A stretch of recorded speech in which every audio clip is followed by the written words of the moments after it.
Hi, everyone. Welcome back to the show. Jeremy Long, along with the coach, Angelo Reyes, Stitch Duran in studio with us now. So let's turn our focus. We're talking about boxing and the things like that. Let's talk Bellator. You were there, Bellator 180 and, of course, the pay-per-view. Sure. Man, number one, show overall, just your opinion of it. How do you think it went? No, I think it went well.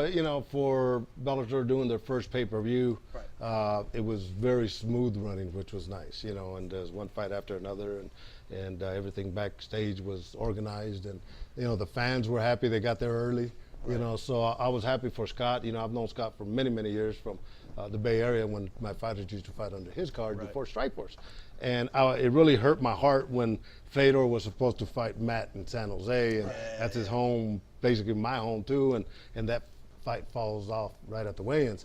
Right. But this was vindication for Scott Coker and Bellator. And what makes it even funny is so many people in the audience were so excited that they were saying how the scales are tipping now, where Bellator is becoming a way more favorable company than the UFC. Yeah. So that's not a bad thing to stand on. Yeah, no, I agree, because when I watched the show, and I know on our podcast we were talking about it, this is a good show. I said if I didn't know anything about MMA and I just turned it on, I thought it was very entertaining.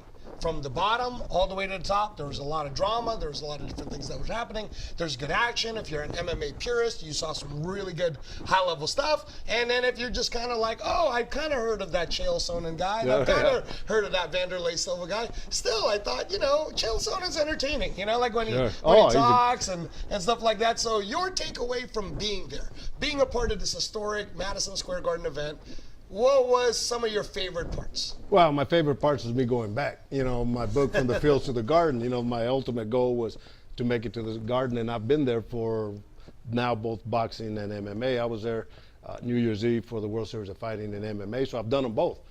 So for me, it's very historical, but just to be there, to have Fedor, number one, which was cool. And, let me give you a little insight. I'm on the plane, man. I'm heading off. I just sit down on the plane, and, I'm put my plug in my phone to listen to some music, and the phone goes off, and I turn it off. It's Jerry Millen. So I call him back, and he's, hey, Stitch, how you doing? Hold on, somebody wants to say hi. And it's Fedor. Hey, Stitch, how you doing? Fedor. I said, man, I said, what am I doing? What is this? You coming? I said, yeah, I'll be there. Good, And so I'm thinking, wow, what a way to start a journey to New York, right? So that was pretty awesome. Man, now, what were you thinking when the double knockdown happened? You know what? I was preparing. I never saw it, and Okay. I didn't buy the pay-per-view, so I didn't see it. But people are talking about the double knockout, Okay. And so I'm getting my stuff ready, and boom, he's down. Oh, wow, And, okay. so I missed it, man. So I should be looking for some replay somewhere.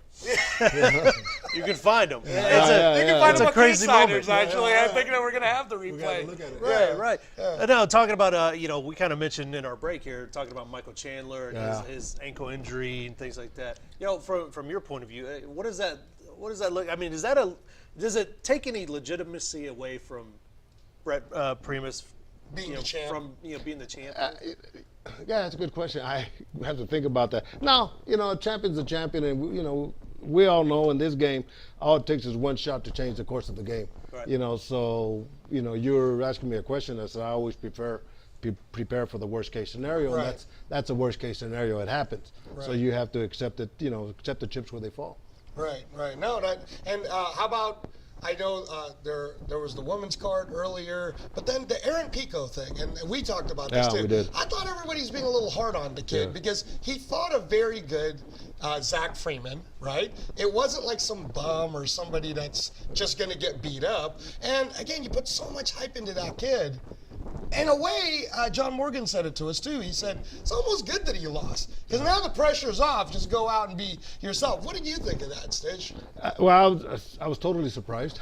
Number one, I worked his fight. I went in to wrap his hands. That was by special request from him and his father. And so, I'm in there wrapping his hands, and he's all excited. And I'm about 3/4 done with one. With the last one, if I already have this one wrapped and about 3/4 done with this one, the commission says, Stitch, you got to take him off. And I'm saying, why? I said, well, he has to go take a drug test, and that's what.